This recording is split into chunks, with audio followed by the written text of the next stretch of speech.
Technical analysis. दोस्तों अगर आप एक ट्रेडर हो और आप ट्रेडिंग करते हो या करना चाहते हो तो भाई साहब आपको टेक्निकल एनालिसिस में मास्टरी हासिल करना ही पड़ेगा, क्योंकि उसके बिना आप ट्रेडिंग कर ही नहीं सकते। अगर आपको पहले ही जानना है कि शेयर का प्राइस ऊपर जाएगा या नीचे तो टेक्निकल एनालिसिस आपको सीखना पड़ेगा।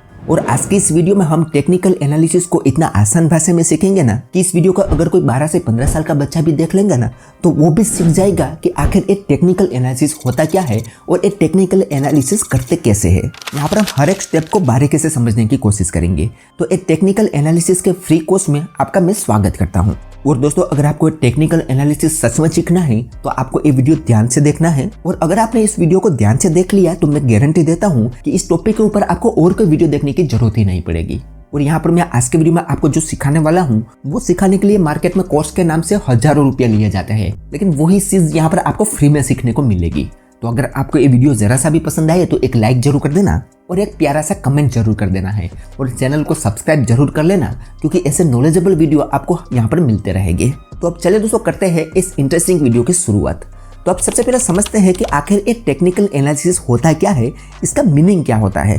तो अब देखिए दोस्तों कि जब शेयर मार्केट में पैसा कमाने की बात आती है तो लोग दो तरीके से शेयर मार्केट से पैसा कमाते हैं।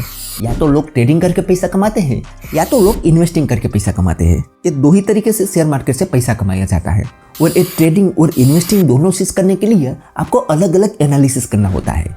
अब इन्वेस्टिंग का मतलब ये होता है कि आप किसी भी कंपनी में लॉन्ग टर्म के लिए पैसा लगाना चाहते हो तो उसके लिए आपको एक कंपनी का अलग एनालिसिस करना होता है। उसको बोला जाता है फंडामेंटल एनालिसिस, जिसमें आपको जिस कंपनी के शेयर में आप इन्वेस्ट करना चाहते हो उसके बारे में आपको सारी जानकारी लेनी पड़ती है। जैसे कि कंपनी का बिजनेस देखना, कंपनी का P&L चेक करना, बैलेंस शीट चेक करना, फाइनेंशियल रिपोर्ट चेक करना, ऐसे बहुत सारी चीजें फंडामेंटल एनालिसिस के अंदर आती है। तो अगर आप लॉन्ग टर्म इन्वेस्टमेंट करना चाहते हो तो आपको फंडामेंटल एनालिसिस करना होता है। और फंडामेंटल कैसे किया जाता है उसके ऊपर मैंने ऑलरेडी वीडियो बनाया हुआ है। उस वीडियो में मैंने बारीकी से समझाया है कि फंडामेंटल एनालिसिस आखिर क्या होता है और इससे आसान तरीके से किसे किया जाता है। अगर आप फंडामेंटल एनालिसिस करना चाहते हो तो आपको ये वाली वीडियो देखनी पड़ेगी। इस वीडियो की लिंक आपको डिस्क्रिप्शन में मिल जाएगी। लेकिन आज के वीडियो में हम बात करेंगे टेक्निकल एनालिसिस के बारे में। तो दोस्तों अगर आप ट्रेडिंग करना चाहते हो, आप ट्रेडिंग करते हो तो उसी समय आपको करना होता है टेक्निकल एनालिसिस। अब देखो दोस्तों ट्रेडिंग जनरली कम समय के लिए की जाती है। ट्रेडिंग हो सकता है 1 मिनट के लिए किया जाए, 2 मिनट के लिए किया जाए, कुछ हफ्तों के लिए किया जाए या कुछ महीनों के लिए ही किया जाता है। लॉन्ग समय के लिए ट्रेडिंग नहीं की जाती। तो मोटा मोटी देखा जाए तो ट्रेडिंग हमेशा कम समय के लिए की जाती है। अब एक कम समय के लिए किया जाता है तो इसमें कोई भी कंपनी का बिजनेस देखने की जरूरत नहीं पड़ेगी। ये ट्रेडिंग में सबसे ज्यादा मैटर करता है टेक्निकल एनालिसिस।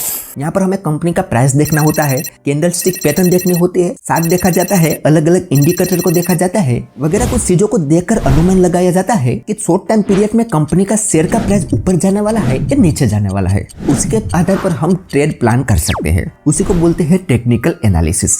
और आज के वीडियो में हम टेक्निकल एनालिसिस के अंदर जितने भी स्टेप आते हैं वो सारे स्टेप को सीखने वाले हैं। ठीक है दोस्तों, अब समझ गए हैं कि टेक्निकल एनालिसिस क्या होता है और क्यों किया जाता है।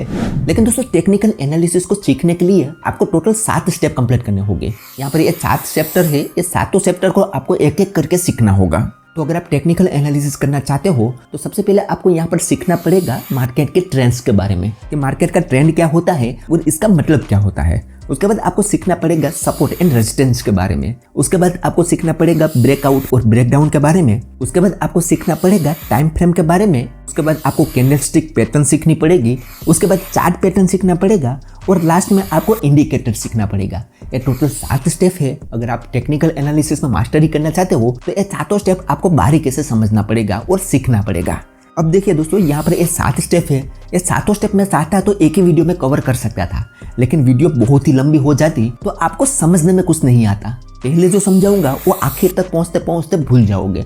इसी वजह से दोस्तों मैं इस टेक्निकल एनालिसिस को कुछ पार्ट में कंप्लीट करूंगा ताकि आपको अच्छी तरीके से समझ में आ जाएगा आखिर टेक्निकल एनालिसिस क्या होता है और इस 7 स्टेप के बारे में भी आपको अच्छे से समझ में आ जाए। तो इस वीडियो में दोस्तों मैं आपको एक 4 स्टेप कंप्लीट करके बताऊंगा कि ये ट्रेंड्स क्या होता है, सपोर्ट एंड रेजिस्टेंस क्या होता है, ब्रेकआउट एंड ब्रेकडाउन क्या होता है और टाइम फ्रेम क्या होता है। ये 4 स्टेप इस वीडियो में हम कवर करेंगे। उसके बाद ये जो कैंडलस्टिक पैटर्न है वो एक बहुत ही बड़ा चैप्टर है दोस्तों। उसके ऊपर मैं अगला पार्ट बनाऊंगा, उसमें मैं कवर करूंगा कैंडलस्टिक पैटर्न को। उसके बाद उससे अगले पार्ट में मैं यहाँ पर आपको चार्ट पैटर्न क्या होता है उसके बारे में समझाऊंगा। मार्केट के अंदर बहुत तरह के चार्ट पैटर्न होते हैं, उस वीडियो में मैं आपको सारे चार्ट पैटर्न सिखा दूंगा। और उसके बाद दोस्तों मार्केट के अंदर बहुत सारे इंडिकेटर है यहाँ पर आपको ट्रेडिंग करते वक्त बहुत सारे इंडिकेटर की जरूरत पड़ती है, तो इस सारे इंडिकेटर के ऊपर भी मैं अलग से वीडियो ला दूंगा। यानी कि टोटल पूरा टेक्निकल एनालिसिस को कंप्लीट करने के लिए मैं यहाँ पर 4 से 5 वीडियो लाने वाला हूँ। और अगर आप टेक्निकल एनालिसिस करना चाहते हो तो सारे वीडियो को आपको ध्यान से देखना पड़ेगा, समझना पड़ेगा कि मैं यहाँ पर क्या कहने वाला हूँ। और इस सारे वीडियो को अगर आपने देख लिया, समझ लिया, तो आप टेक्निकल एनालिसिस में मास्टरी कर जाओगे। और ये सारा चीज मैं आपको फ्री में सिखा रहा हूँ। इसी चीज को सिखाने के लिए मार्केट में बहुत सारे पैसे ले जाते हैं, तो प्लीज वीडियो को लाइक और प्यारा सा कमेंट कर दिया करो। तो अब चलिए दोस्तों शुरू करते हैं पहले चैप्टर के बारे में, जो कि है ट्रेंड्स। तो सबसे पहले समझते हैं कि एक ट्रेंड्स क्या होता है, मार्केट के अंदर एक ट्रेंड क्या होता है। तो दोस्तों एक ट्रेंड का मतलब होता है दौर। तो अगर आप किसी भी कंपनी के शेयर में टेक्निकल एनालिसिस करना चाहते हो तो सबसे पहले आपको देखना होगा कि उस कंपनी का शेयर का ट्रेंड क्या है, यानी कि उस कंपनी के शेयर में अभी कौन सा दौर चल रहा है। अब इसे ऐसे समझिए कि मार्केट के अंदर किसी भी कंपनी के शेयर में 3 चीज हो सकती है। या तो कंपनी के शेयर की प्राइस ऊपर जा रही होगी, या तो प्राइस नीचे जा रही होगी, या तो वो प्राइस कंसोलिडेट कर रही होगी, यानी कि साइडवेज में जा रही होगी। तो मार्केट के अंदर किसी भी शेयर में ये 3 ही चीज हो सकती है और उसी को बोला जाता है ट्रेंड्स। ठीक है दोस्तों, मार्केट के अंदर किसी भी चीज में 3 ही चीज हो सकती है, या तो प्राइस ऊपर जाएगी, या नीचे जाएगी, या साइडवेज में रहेगी। तो शेयर मार्केट में ये जो ट्रेंड होता है ना, वो 3 तरह का होता है। पहला अप ट्रेंड, दूसरा डाउन ट्रेंड और तीसरा साइडवेज ट्रेंड। तो ट्रेंड का मतलब ये होता है कि कोई भी कंपनी के शेयर का प्राइस लगातार ऊपर जा रहा हो तो उसे बोला जाता है अप ट्रेंड्स। उसका उल्टा कोई भी कंपनी का प्राइस लगातार नीचे जा रहा हो तो उसे बोला जाता है डाउन ट्रेंड। और इस साइडवेज ट्रेंड का मतलब ये होता है कि शेयर का प्राइस ना तो ऊपर जा रहा है और ना ही ढंग से नीचे जा रहा है, वो एक कंसोलिडेटेड फेस में है, यानी कि साइडवेज में है, उसको बोला जाएगा साइडवेज ट्रेंड। तो ये ट्रेंड्स क्या होता है उसको आपने समझ लिया। अब आपके मन में एक सवाल आएगा कि ट्रेंड को देखकर हमें पता क्या चलता है, इससे हमें फायदा क्या। तो भैया बहुत सारे फायदे होते हैं। मार्केट में एक कहावत है कि ट्रेंड इज फ्रेंड, यानी कि ट्रेंड्स को अपना दोस्त बनाओ। मतलब कि अगर आप ट्रेंड्स के साथ चल के ट्रेडिंग करोगे तो आपको नुकसान बहुत ही कम होगा। अब इसका मतलब यह है कि अगर कोई भी कंपनी का प्राइस लगातार ऊपर जा रहा है, यानी कि उस कंपनी का शेयर का प्राइस अप ट्रेंड में है, तो यहाँ पर आप शेयर को बाय कर सकते हो। उसके बाद अगर किसी भी कंपनी का शेयर का प्राइस लगातार नीचे जा रहा है, यानी कि उसका ट्रेंड डाउन ट्रेंड है, तो वहां पर आप शॉर्ट सेलिंग करने के लिए ट्रेड प्लान कर सकते हो। और अगर किसी भी कंपनी के शेयर का प्राइस साइडवेज में है, ना ही ढंग से ऊपर जा रहा है और ना ही ढंग से नीचे आ रहा है, तो आप उसी तरीके से प्लानिंग करके उस ट्रेड में एंट्री ले सकते हो और आप उसमें एंट्री लेने से बच भी सकते हो। अब देखिए दोस्तों, आपने ये तो समझ लिया कि अप ट्रेंड क्या होता है, डाउन ट्रेंड क्या होता है और साइडवेज ट्रेंड क्या होता है। लेकिन मार्केट के अंदर आपको जाओगे ना, तो आपको ऐसे अप ट्रेंड का मतलब ये नहीं होगा कि सीधा शेयर का प्राइस ऊपर चला गया या सीधा शेयर का प्राइस नीचे आ गया। अगर आपको ये कंफर्म करना है कि किसी भी शेयर में अभी अप ट्रेंड चल रहा है, तो हमें कंफर्म कैसे होगा कि ये अप ट्रेंड ही है। तो जैसे कि दोस्तों मैंने आपको बताया कि किसी भी कंपनी के शेयर के प्राइस को ऊपर जाना है तो वो सीधा ऊपर नहीं जाएगा, थोड़ा ऊपर जाएगा, उसके बाद थोड़ा नीचे आएगा, उसके बाद और थोड़ा ऊपर जाएगा, उसके बाद थोड़ा और नीचे आएगा, वैसे करते करते ऊपर जाता है। तो जब कोई भी कंपनी के शेयर का प्राइस थोड़ा ऊपर जाएगा, थोड़ा गिरेगा, फिर से ऊपर जाएगा और फिर से थोड़ा गिरेगा, तो वो हायर हाई और हायर लो बनाता जाएगा। तो अब इसका मतलब क्या होता है, तो मान लीजिए कि एक कंपनी का हाई पॉइंट यहाँ पर था, उसके बाद इस हाई से भी ऊपर एक हाई पॉइंट बनाया है, इसी वजह से इसको हायर हाई पॉइंट बनाया जाता है। यानी कि पहले हायर पॉइंट से अगला हायर पॉइंट ऊपर रहेगा, तो उसको बोला जाता है हायर हाई पॉइंट। और इसको बोला जाएगा higher low point. Higher low point क्यों बोला जाएगा, क्योंकि पिछले वाले लो से इसने ऊपर लो बनाया हुआ है, इसलिए इसको हायर लो पॉइंट बोला जाएगा। अब मैं समझता हूँ कि आपको ये समझना थोड़ा कठिन हो रहा होगा, लेकिन वीडियो में जैसे जैसे आप आगे बढ़ते जाओगे वैसे वैसे आपको ये सारी चीजें क्लियर हो जाएगी। ठीक है, तो आप समझ गए कि अब हायर हाई और हायर लो क्या होता है। यहाँ पर दोस्तों इस वाले पॉइंट को बोला जाएगा हायर हाई पॉइंट और इस वाले पॉइंट को बोला जाएगा हायर लो पॉइंट। अब इसको हायर हाई क्यों बोला जाएगा, क्योंकि इस वाला हाई से उसने ज्यादा हाई बना लिया है, ठीक है, इसको हायर हाई पॉइंट बोला जाएगा। और इसको बोला जाएगा हायर लो। अब हायर लो क्यों बोला जाएगा, क्योंकि इस वाले लो से इसने ज्यादा ऊपर लो बना लिया, तो इसलिए इसको बोला जाएगा हायर लो पॉइंट। ठीक है, अब बात समझ में आ गई। फिर इसी तरीके से हायर हायर पॉइंट बनेगा, यानी कि पिछले हाई से ऊपर हाई बनाएगा और हायर लो पॉइंट बनाएगा, यानी कि पिछले लो पॉइंट से ऊपर लो पॉइंट होगा, तो उसको बोला जाएगा हायर लो पॉइंट। ठीक है, अब बात समझ में आ गई।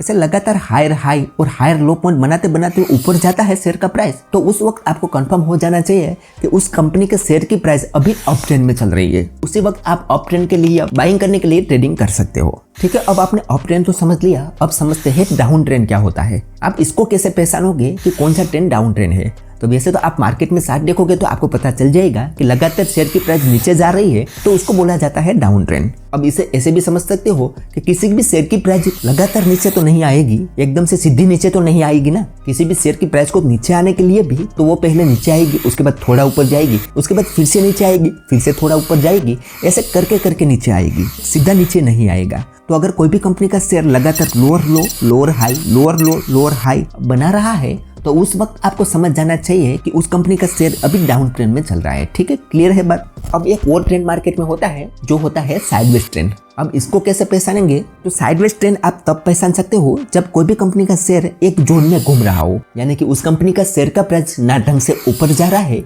ना ढंग से नीचे आ रहा है, एक जोन में घूम रहा है, उसको बोला जाता है साइडवेज ट्रेंड। ठीक है, तो यहाँ तक आपको सारी चीजें समझ में आ गई? अगर सारी चीजें समझ में आ गई है तो कमेंट में यस लिखकर जरूर बताइए। पहले क्या सीखा कि ट्रेंड 3 तरीके होते हैं, अप ट्रेंड, डाउन ट्रेंड और साइडवेज ट्रेंड। अब अप ट्रेंड को कैसे पहचानेंगे कि कोई भी कंपनी का शेयर का प्राइस हायर हाई और हायर लो बनाते बनाते ऊपर जा रहा है तो उसे बोला जाता है अप ट्रेंड। उसके बाद लोअर ट्रेंड को कैसे पहचानेंगे? तो कोई भी कंपनी का शेयर का price higher high higher low बनाते बनाते नीचे जा रहा है तो उसको कहते हैं डाउन ट्रेंड। और साइडवेज ट्रेंड का मतलब ये होता है कि कंपनी का प्राइस ना तो ढंग से ऊपर जा रहा है और ना ही ढंग से नीचे आ रहा है, एक जोन में घूम रहा है, तो उसे बोला जाता है साइडवेज ट्रेंड। ठीक है, तो अब ये ट्रेंड्स को आप समझ गए। अब इसके मार्केट के अंदर आप जब देखोगे तो कुछ इस तरीके से आपको देखने को मिलेगी। तो यहाँ पर आप अप ट्रेंड देखोगे तो इस कंपनी का शेयर का प्राइस पे ऊपर गया है, यानी कि इसको बोला जाता है अप ट्रेंड। अब यहाँ पर आप देखोगे तो एक कंपनी का शेयर का प्राइस सीधा ऊपर नहीं गया है, कंपनी का शेयर का प्राइस थोड़ा ऊपर गया है, उसके बाद थोड़ा नीचे आया है, उसके बाद थोड़ा ऊपर गया है, उसके बाद थोड़ा नीचे आया है, ऐसे करते करते ऊपर गया है। यहाँ पर आप देख सकते हो, मतलब ए इसका हायर पॉइंट हो गया और इसका ए हायर लो पॉइंट हो गया, फिर यहाँ पर हायर हाई और फिर यहाँ पर हायर लो, जैसे higher high higher low point बनाते बनाते ऊपर गया है तो इस शेयर को बोलते हैं अप ट्रेंड में है हम, यानी कि अभी ये शेयर अप ट्रेंड में है। इसी तरह हम डाउन ट्रेंड की बात करें तो आप यहाँ पर देखोगे तो इस शेयर का प्राइस नीचे गया है, तो ये भी सीधा नीचे तो नहीं गया है। इसमें आप देखोगे तो इसका प्राइस पहले थोड़ा नीचे गया, उसके बाद थोड़ा ऊपर आया, फिर थोड़ा नीचे गया, उसके बाद थोड़ा ऊपर आया, ऐसे करते करते ये प्राइस नीचे गया है, तो इसे बोला जाता है डाउन ट्रेंड। और फाइनली क्या होता है साइडवेज ट्रेंड। तो यहाँ पर आप देखोगे तो इस शेयर का प्राइस ना ही ढंग से ऊपर गया है और ना ही ढंग से नीचे गया है, साइडवेज, यानी कि एक तरीके से सीधा लाइन में घूम रहा है, थोड़ा ऊपर जा रहा है, थोड़ा नीचे आ रहा है, थोड़ा ऊपर जा रहा है, थोड़ा नीचे आ रहा है, इस तरीके से ये साइडवेज में ही घूम रहा है, तो उसको बोला जाता है साइडवेज ट्रेंड। तो ठीक है दोस्तों, इस चैप्टर में हमने सीख लिया कि ट्रेंड क्या होता है, 3 तरीके के ट्रेंड होते हैं और ट्रेंड्स को पहचाने कैसे, वो तीनों चीज हमने समझ लिया है। अब आते हैं अगले चैप्टर पर जिसमें है सपोर्ट एंड रेजिस्टेंस। तो अब ये सपोर्ट एंड रेजिस्टेंस क्या होता है, आखिर इसका मतलब क्या होता है? तो देखिए दोस्तों कि यहाँ पर ये जो सपोर्ट है उसका मतलब ये होता है कि शेयर बाजार में कोई भी कंपनी का शेयर का प्राइस अगर सेम लेवल पे आने के बाद उस लेवल से बढ़ने लगता है तो उसे बोला जाता है सपोर्ट का लेवल। क्या बोला मैंने? कि शेयर बाजार में कोई भी कंपनी का शेयर का प्राइस बार बार सेम लेवल पे आने के बाद अगर वहां से वो बढ़ने लगता है तो उसको बोला जाता है वो सपोर्ट का लेवल है। ठीक है, उसका उल्टा जब शेयर बाजार में कोई भी कंपनी का प्राइस बार बार सेम लेवल पे आने के बाद वहां से गिरने लगता है तो उस लेवल को बोला जाता है रेजिस्टेंस का लेवल। यानी कि अगर कोई भी कंपनी का शेयर का प्राइस बार बार सेम लेवल पे आने के बाद बढ़ता है तो उसको बोला जाता है सपोर्ट का लेवल, और अगर बार बार सेम लेवल पे आने के बाद कंपनी का शेयर का प्राइस गिरता है तो उसको बोला जाता है रेजिस्टेंस का लेवल।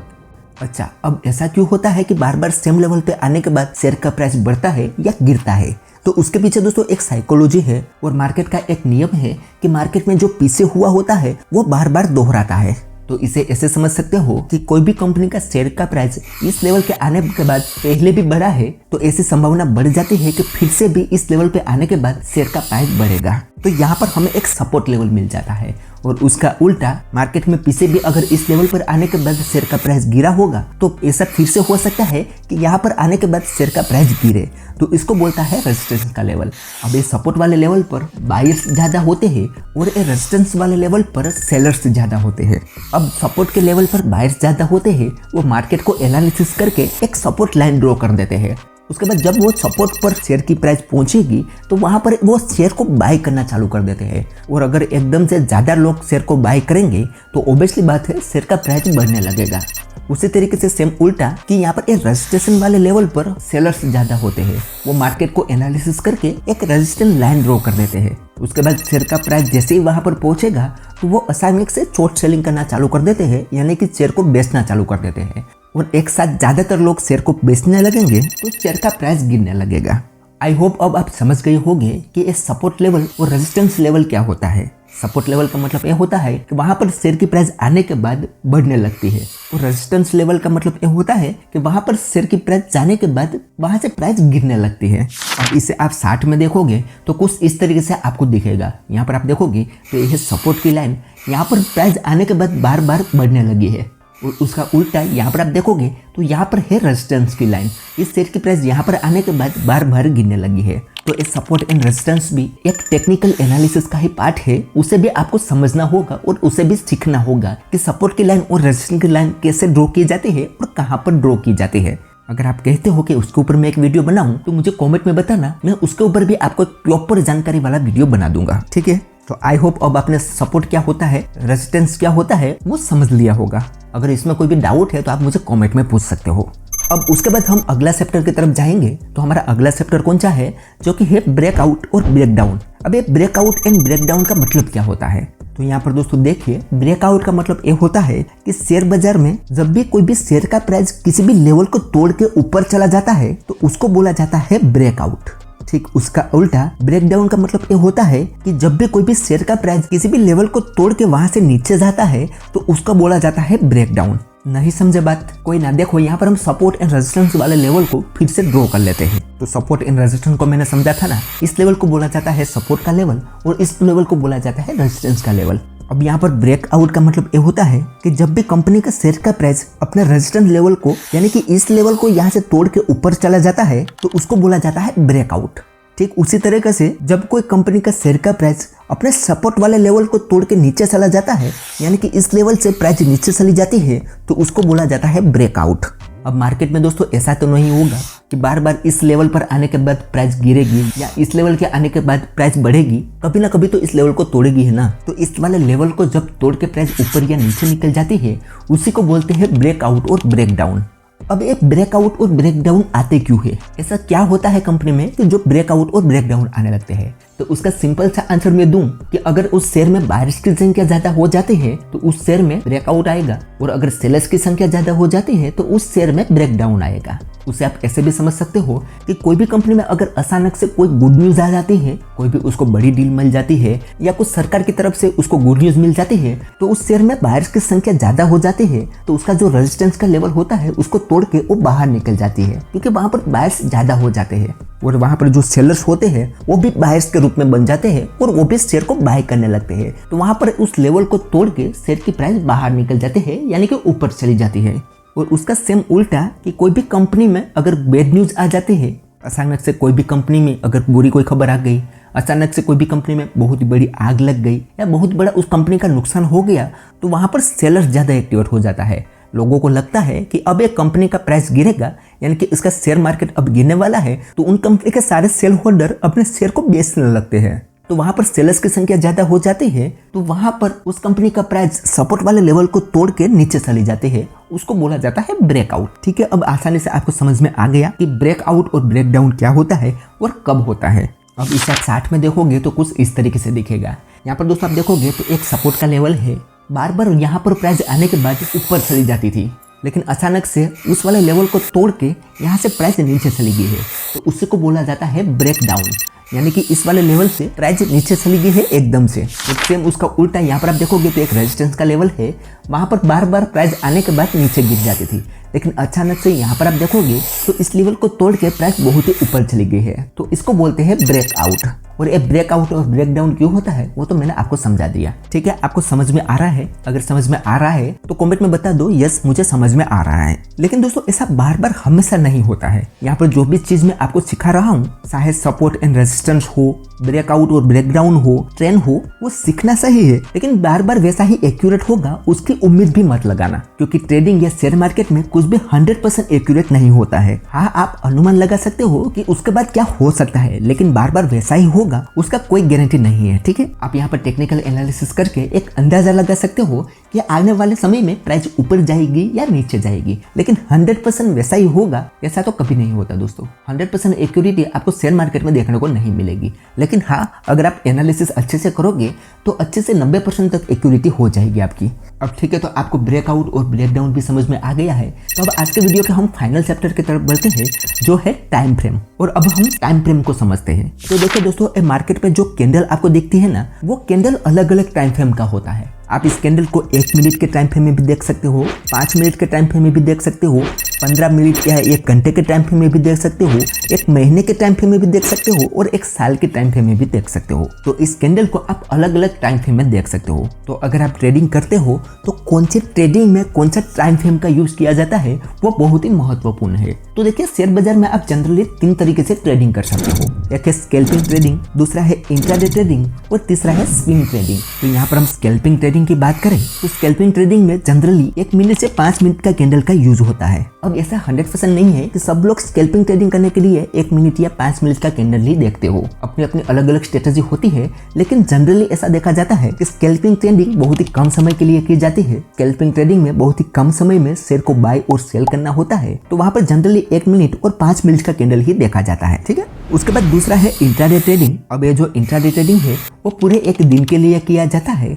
तो वहां पर जनरली 5 मिनट और 15 मिनट का कैंडल को देखा जाता है, यानी कि इस टाइम फ्रेम पर एनालिसिस किया जाता है। और तीसरा है स्विंग ट्रेडिंग। अब ये जो स्विंग ट्रेडिंग है वो 2-4 दिन, 1 हफ्ते या कुछ महीनों के लिए किया जाता है। तो वहां पर ज्यादातर 1 डे का कैंडल को देखा जाता है और उसको एनालिसिस किया जाता है, यानी कि 1 डे के टाइम फ्रेम को एनालिसिस करके आप स्विंग ट्रेडिंग कर सकते हो। तो इस तरीके से अलग अलग ट्रेडिंग के लिए अलग अलग टाइम फ्रेम होता है और अलग अलग टाइम फ्रेम में आपको एनालिसिस करके अपना ट्रेड प्लान करना होता है। ठीक है, तो आई होप अब आप टाइम फ्रेम क्या होता है वो भी समझ गए होंगे। तो अभी यहाँ पर हम फिर से रिवीजन कर लेते हैं कि हमने आप कौन से चैप्टर कंप्लीट किए हैं। तो पहले हमने ट्रेंड्स क्या होता है वो आपको समझा दिया है, सपोर्ट एंड रेजिस्टेंस क्या होता है वो आपको समझा दिया है, ब्रेकआउट और ब्रेकडाउन क्या होता है वो भी मैंने आपको समझा दिया है, और टाइम फ्रेम क्या होता है वो भी मैंने आपको समझा दिया है। तो आज के वीडियो में हम ये 4 चैप्टर ही रहने देते हैं। उसके बाद अगले चैप्टर में हम सीखेंगे कि कैंडलस्टिक पैटर्न क्या होती है, कितने तरह के कैंडलस्टिक पैटर्न होती है। एक बहुत ही बड़ा चैप्टर है, तो उसके ऊपर मैं अलग से वीडियो लाऊंगा इसके बाद का ही, और वो वीडियो बहुत जल्द आ जाएगा। और उसके बाद अगले वीडियो में हम चार्ट पैटर्न को सीखेंगे और उसका अगले वीडियो में हम इंडिकेटर को समझेंगे। ठीक है, तो आज के वीडियो में हम इतना ही रहने देते हैं, वरना बहुत ही बड़ा वीडियो हो जाएगा तो ज्यादातर लोग कंफ्यूज हो जाते हैं। तो इसी वजह से मैं आपको अलग अलग चैप्टर में पूरा टेक्निकल एनालिसिस सिखाने वाला हूँ। तो आज मैंने जो चैप्टर सिखाए हैं उसमें जो कोई भी आपको डाउट हो तो मुझे कमेंट में बता सकते हो, मैं हर कमेंट का जवाब दूंगा। और अगर आप फंडामेंटल एनालिसिस करना चाहते हो तो उसके ऊपर मैंने एक अलग से वीडियो बनाया हुआ है, उसमें मैंने बहुत ही अच्छे तरीके से फंडामेंटल एनालिसिस को सिखाया है, तो आप वो वाली वीडियो देख सकते हो। और दोस्तों, ट्रेडिंग करने के लिए आपके पास एक डीमैट अकाउंट होना चाहिए। डीमैट अकाउंट से ही आप ट्रेडिंग कर पाओगे। तो मार्केट के अंदर दोस्तों बहुत सारे डीमैट अकाउंट है, उनमें से सबसे बेस्ट डीमैट अकाउंट कौन सा है, कौन से डीमैट अकाउंट में सबसे कम चार्ज लगाया जाता है, वो अगर आप जानना चाहते हो तो आप हमारी ये वाली वीडियो देख सकते हो। इसमें मैंने टॉप 11 ब्रोकर्स ऐप्स का कंपैरिजन करके आपको बताया है कि आपके लिए कौन सा बेस्ट है, तो आप ये वाली वीडियो देख सकते हो। ठीक है, बाकी आज के वीडियो में दोस्तों बस इतना ही। उम्मीद करते हैं कि आपको ये वीडियो पसंद आई होगी। अगर वीडियो पसंद आई हो तो like, share, comment and subscribe करना ना भूलें। और अगर आपके मन में कोई भी डाउट है तो आप मुझे कमेंट करके जरूर बताइए। तो चलिए दोस्तों, मिलते हैं अब टेक्निकल एनालिसिस के पार्ट 2 में। तब तक के लिए स्वस्थ रहे, मस्त रहे और स्मार्ट इन्वेस्ट करें। जय हिंद, जय भारत।